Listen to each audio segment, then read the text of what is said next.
National Orientation Agency, Mallam Lanre Issa Onilu, who joins us from our Abuja studio. Welcome, Mallam Lanre Issa Onilu. I like your title, by the way, sir. Thank you. Good morning. Mallam simply means Mr. Yeah, thank you for that education. As we start off, we know that it's a fairly new administration, but the challenges are certainly not new. We've been talking about the same issues for a period of time. But what's your vision for the National Orientation Agency under the current administration? Yeah, well, it's straightforward.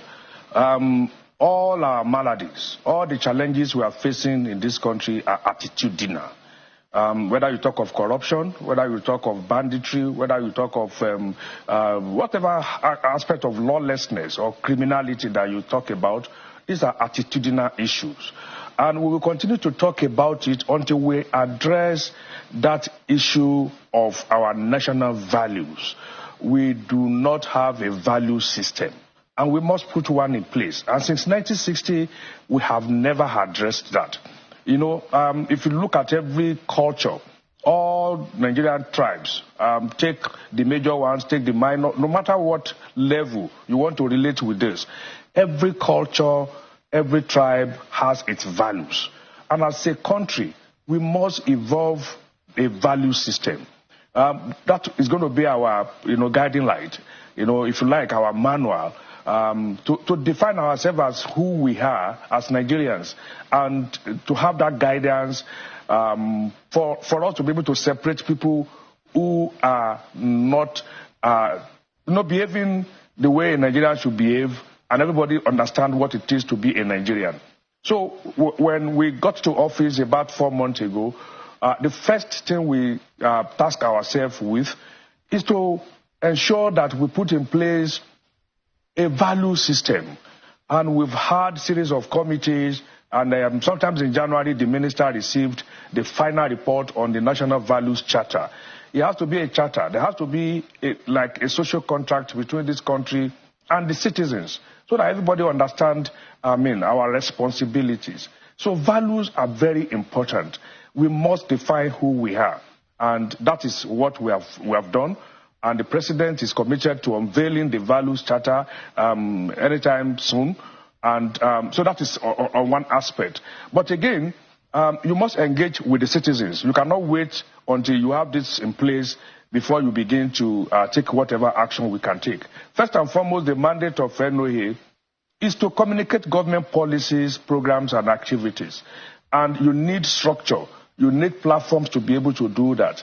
So quickly, as we resumed 4 months ago, we have done a lot to put in place structures and platforms, which include, within the last 4 months, we have put up a TV studio at NOA, a radio studio at NOA.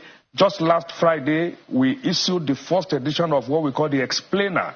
It's an e-newsletter that explains government policies to the citizens, and that was released last week, and it was well received. It was widely circulated, and again, we just about a week ago, also in Kano, the minister launched the NOA mobile app that we call Mobilizer.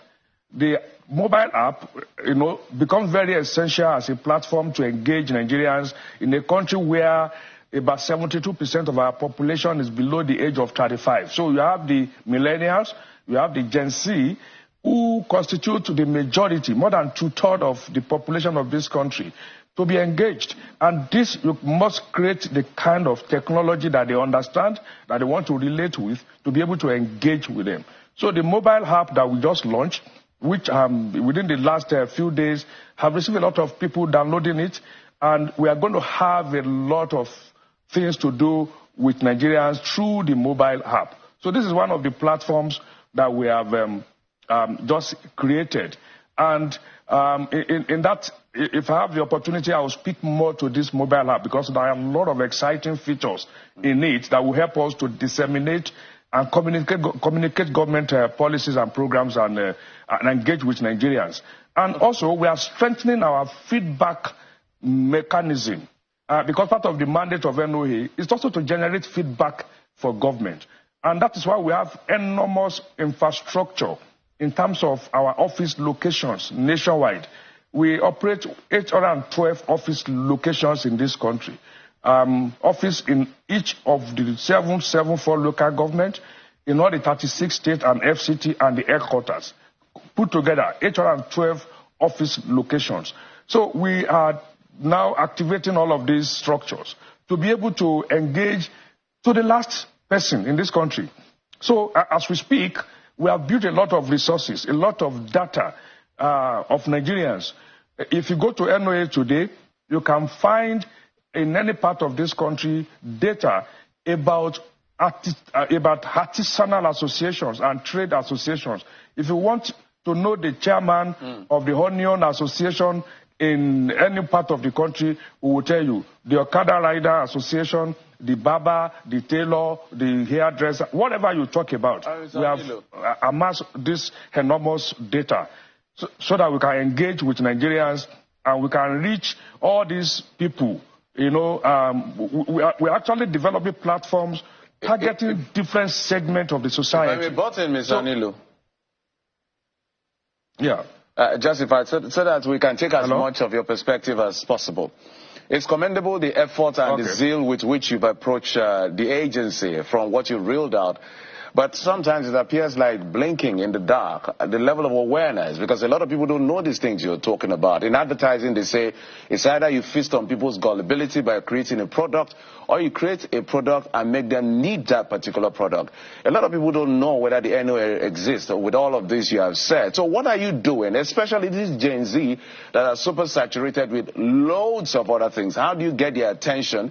What are you doing differently besides all of this? Because you can have all this gamut of products, but people are not aware of it. So in terms of awareness, what is NOA doing? Because as we said earlier, it appears the agency is visibly absent. Absolutely.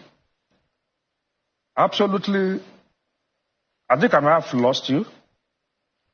You go ahead. If you, I don't know what part of the question. I got your question. So, see, the first thing we needed to do was to create the platforms to engage with the people.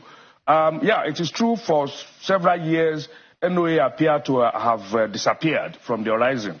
And within the last 4 months, we've done a lot, first and foremost, to put structures in place and create platforms, technology, and all the tools that we need to be able to engage. But not to be winking in the dark. If you look at our social media engagement in the last 2 months, we have upped the game. This requires a lot of resources. We are managing what we have. And again, earlier in January, we invited a number of advertising agencies in this country to pitch. And we had a very highly, resourced committee that met with them at the Transcorp Hilton over 2 days, where 5 of them were selected, and a lot of materials have been designed in terms of jingles to engage, below the line and above the line advertising materials are all ready to be deployed. And even from this week, you'll start seeing all of that. And Channel is one of our choice media. You're going to start seeing all of that roll out. For an agency that has been somewhat abandoned, I won't say the agency was not doing much, but the agency was abandoned. If you go through what the agency has encountered in the last 10 years, you will feel sorry. As important as NOA is, over the years, the government has not paid attention to it. But thankfully, we have a new government in place that is very, very concerned about the issue of attitude, behavioral change. And that's why the Ministry of Information and National Orientation was created. Don't forget that we used to have the Ministry of Information and Culture. I think a logo has the ability to have a lot of impact on the brand. And when you can sort of tap into who we want to become, who are we as Nigerians? And that's what the values charter that the president is committed to unveiling is all about. So very soon, you will begin to see all these products play out. It took a lot of time to put them in place. It took, in terms of the personnel to even, put together to do all of this, it takes a lot of time. You also need to capacitate the personnel to ensure that they have all the wherewithal within the limited resources that is available. So, but you can be sure that we do not want to just be making semantic noise. We want to actually address this problem or the challenge that we are facing in this country once and for all. And that is to put in place fundamental, charter that defines the role of this country to the citizens and the citizens to the country. I wish I can speak more on the values charter because it's very fundamental to whatever malady that you mentioned in this country. Right. We must evolve as a nation, and we can never evolve as a nation if we don't have value system. Very important point, the values. And I think you have reiterated that point time and again. It shows just how important it is. Ideally, when you talk about this values charter, which of course we look forward to, what should be the case really is that every elected politician should be an official of the NOA, right? Every government agency is an NOA representative in some sense. Every government appointee is an NOA official in that sense, because they are the ones that actually communicate the real values to Nigerians. Is what Nigerians see them do, what they see them say, how they see them carry on, that actually communicates the values. So they are actually the values charter beyond what is written down in any book. And I don't know what work you're doing in that line, because you can be doing all of the fantastic work, but when it comes to who the people see, they see something entirely different. Case in point, Customs recently, there was an investigation done by investigative journalist Issa Onilu, and, quite indicting of the Customs, at least from the side of the story. And all Nigerians just ask for is, can the Customs come out and give a statement, say, this is not true, or we're investigating this, communicate the value of anti-corruption to Nigerians? But the Customs has been silent, and I can speak to other agencies in that sense. Is that a worry for you, Mallam? Yeah. You are speaking to the heart of the issue now. You see, in a country, as we have said clearly, for you to be patriotic in any country, there must be something that attracts you. Patriotism is like love. There must be an attraction. So you must be motivated to be patriotic. And that takes into consideration what role and how her government agencies and officials are behaving and responding to the citizens, which is, you have just cited the Customs issue. Now, I'm not going to speak to why Customs has not responded, but we have a responsibility in NOA to create platform for agencies like Customs to respond. But as we are today, many of the MDAs, that is the ministries and the agencies, do not even understand what NOA's place is in all of this. There have been many issues that have come up that we try to engage, even with agencies. So it will take time to get all of them on board to realize that NOA is the communicating and the engagement arm of all Nigerian institutions, public institutions. So many of them do not understand this. Those who understand have been engaging with us. But we are creating all this platform for all of them to be able to engage with Nigerians. The president has made one thing clear to us in the communication sector, that is to the Minister of Information and those of us who are in communication, government communication. He said he wants transparency. He wants us to say the truth at all times. He wants us to own up when there are mistakes. And he has demonstrated that. And so we are going to encourage all government officials to just follow that path that the president has set. And that is what would motivate Nigerians to now play their own part and trust government once again. I know that you really mean to speak to the National Values Charter that you've been referring to, that you said the president would unveil soon. I wonder if it's a recreation of our national ethics as contained in the Constitution, which speaks to discipline, integrity, dignity of labor, social justice, religious tolerance, self-reliance, and patriotism. Is it a redefinition of these ethics as contained in the Constitution, or Is it something entirely different? Whatever the case is, how will it help, to raise our consciousness as a nation, to think of ourselves as Nigerians rather than as ethnic people from different regions of the country? Because that is the heart of the matter, really. Those ethnic and religious fault lines are exploited time and again, even beyond electioneering periods, by politicians. Yeah, thank you very much. One, it is not a redefinition. And secondly, it is not an entirely new thing. What we have done this time around, this has been in the Constitution over the years, and I'm sure now that you just read that out, many Nigerians who are watching are just hearing that for the first time. And that's where the problem lies. You don't just put something in a book, including in the Constitution. You must put a life to it. So what we are doing now is to bring what is already in the Constitution, put them in that kind of format that Nigerians can relate with it. But you can also go ahead and begin to reel out what the duties of this country are, including those who occupy positions, and what the duties of citizens are. You must also create structures for nurturing Nigerians to be able to imbibe all these values. So there are no structures. Even some of the structures we had in the past have been taken away. I can go on and give you examples. First and foremost, in those days, in our educational system, we had civic education, where people learned ethics and values. That was taken away.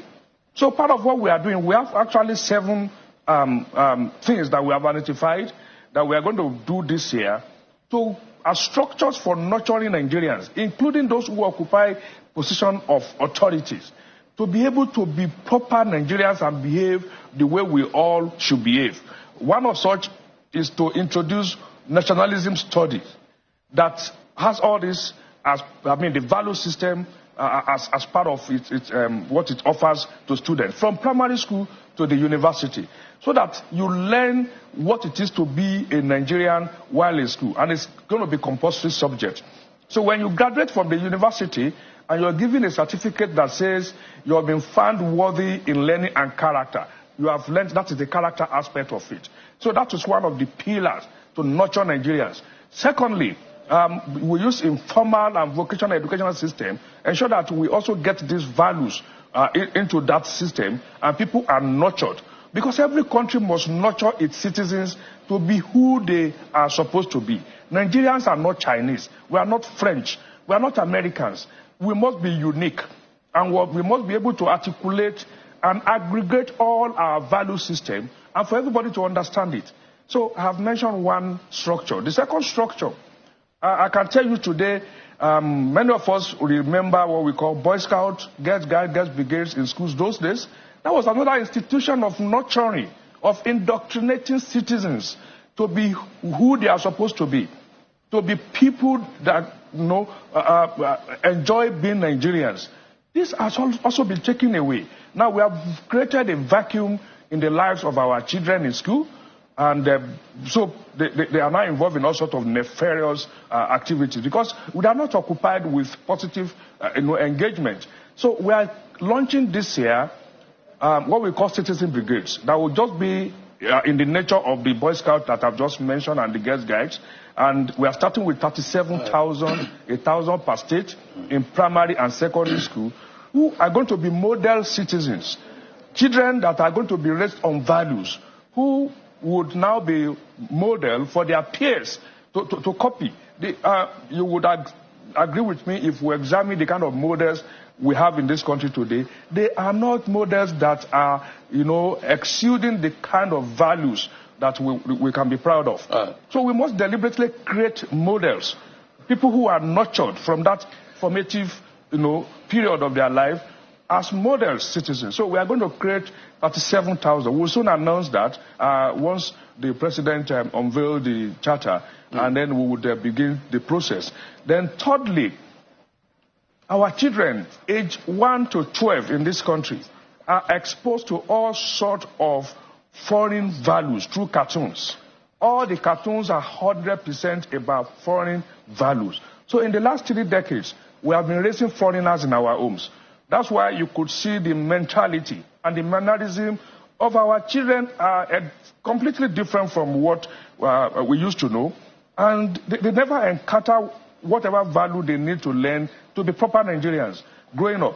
So we are soon going to be calling for entries from people who are skilled and they have competencies in creating cartoon characters in Nigeria, and we will give them support to produce world-class cartoons about our own local heroes, our victories, our failures, our history, for us to know who we are, and so that in the next 1 year, 2 years, 60% of the content of cartoons that our children are exposed to are about us. You go to Ibadan, you see a 10-year-old boy in Ibadan.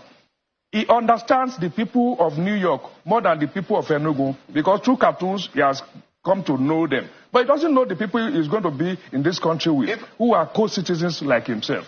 So we must know ourselves, and we must create institutions. My apologies if I'm about it. We're trying to accommodate as much as possible, so this is why we're interjecting. My colleague Bukola cited Section 23 of the Constitution, which succeeds Section 22 that has to do with our role as a media. And one of the things that we've been struggling with is the issue of nationhood. Nigeria is getting to 70.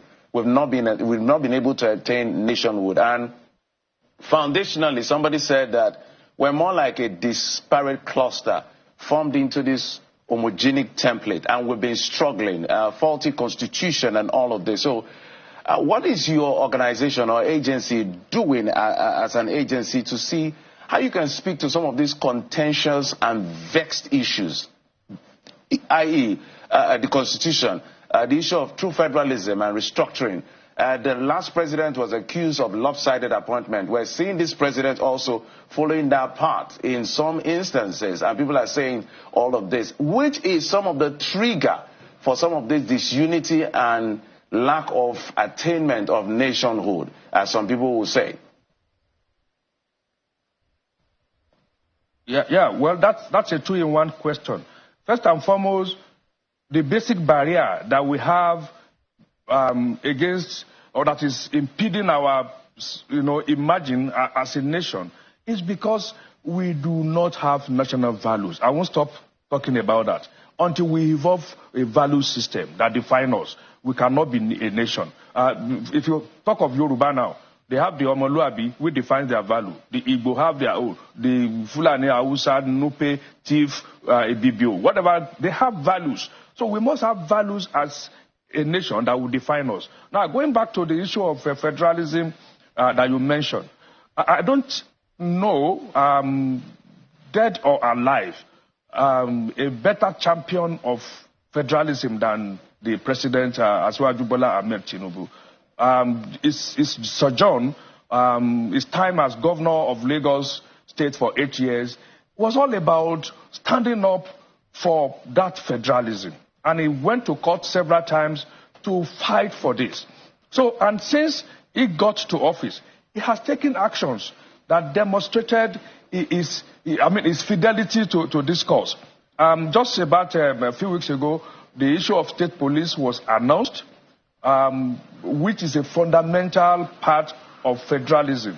The issue of security is very fundamental to our challenges, and having state police that is well structured and well-resourced is very important, So that is federalism. But first and foremost, we must all understand what federalism we are talking about. Is it fiscal federalism? Is it structural federalism? We must also understand all of that. And I'm sure the president is going to be the last person not to be committed to that.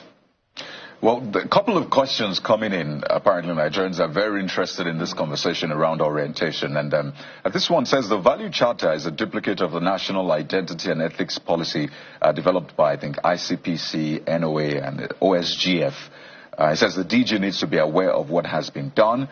And the other one is talking about awareness and structures. What is a value system of NOA procurement process and staff integrity? Two questions in one. This is from one of our viewers.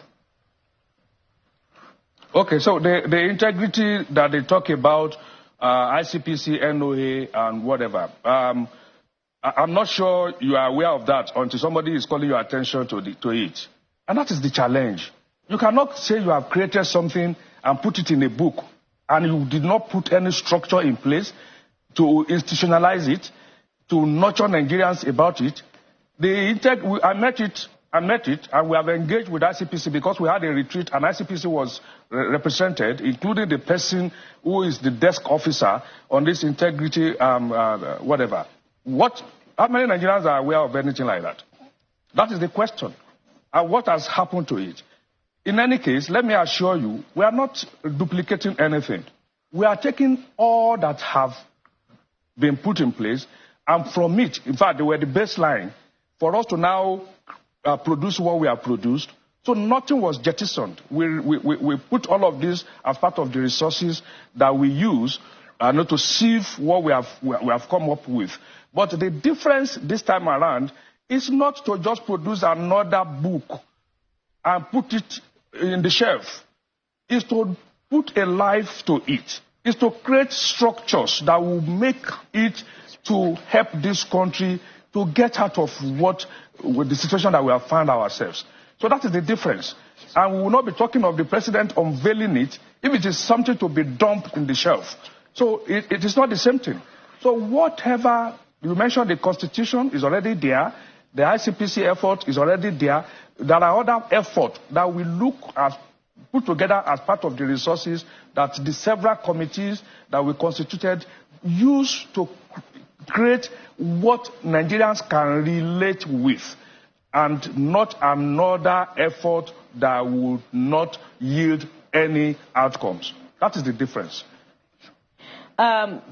Sir, you have quite a number of reactions still coming through. Let me just quickly read some of them so you can respond to them. Somebody said something about procurement. I didn't get that. I think it's about the procurement process and staff integrity of the NOA itself.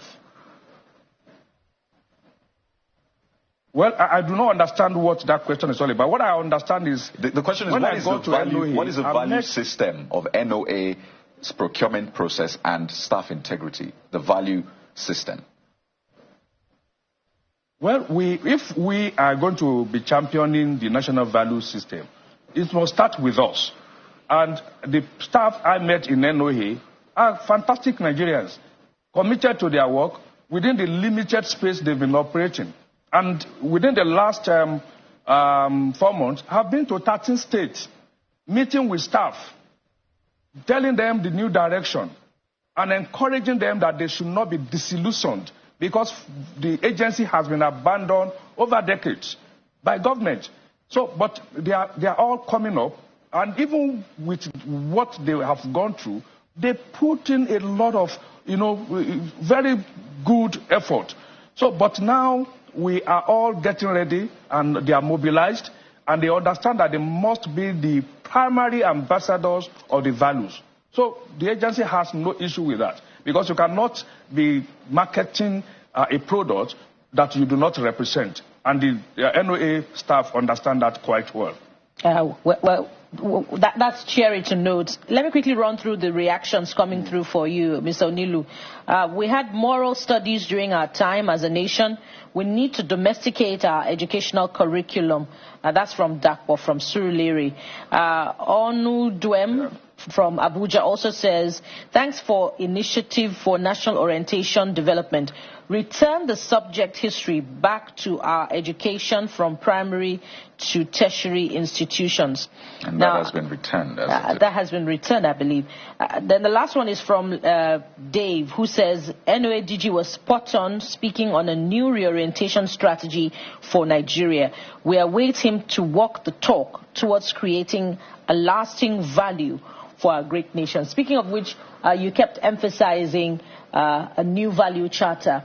I wonder if you had the time to just mention one or two of what those values would be. Just mention, because we're totally out of time. Okay, yeah. The value charter has two components. One is what the country is committed to. Because over the years, all we have been hearing is citizens must do this, citizens must do this. But the President Bola Ahmed Tinubu says, no, the country also has a responsibility. So that's why it's a charter, it's an agreement, it's a social contract, which defines the responsibility of the country. I'm mentioning country carefully, not government. It means that whatever government that we have in place, from whatever political party, the role of the government or the country is sacrosanct. So the first component is that of the country, which we call the Nigerian promise. The Nigerian promise has 7 pillars. And then in exchange for these promises that Nigeria is making to every citizen, including the child that is born today, those 7 promises are intact for him. And in exchange for that, the country says the citizens will also need 7 commitments from you. Okay, so it's 7 for 7. 7 the country pillars. is giving us 7, and it is 7 promises. Yeah, 7 pillars of the Nigerian promise and the citizen code. The Nigerian promise has 7 pillars. The citizen code has 7 pillars. All right. So the country is giving us 7 and is asking for 7. So it is not one-sided. So that's why it's a contract. And so everybody who finds himself in government, even as a councillor or chairman or governor or president or senator or House of Rep member, understand that he has a responsibility to fulfill those 7 basic promises. And every citizen understands that he has a responsibility to fulfill those 7 basic commitments. And when you put this together, that's why we say orientation is a journey. By the time we put this together, then we have embarked on that journey to nationhood. That's what this means. All right. Thank you so much, Mallam Issa-Onilu. 7 for 7 sounds exciting, and evidently this segment is inadequate to cover all of those areas such that you can articulate it for Nigerians to understand. We look forward to having you back on the program so that we can hear more and, in fact, touch on other areas. We didn't talk about funding for the orientation agency and all other issues. Mallam Lanre Issa Onilu, thank you so much, Director General of the National Orientation Agency. Thank you for your time on the program.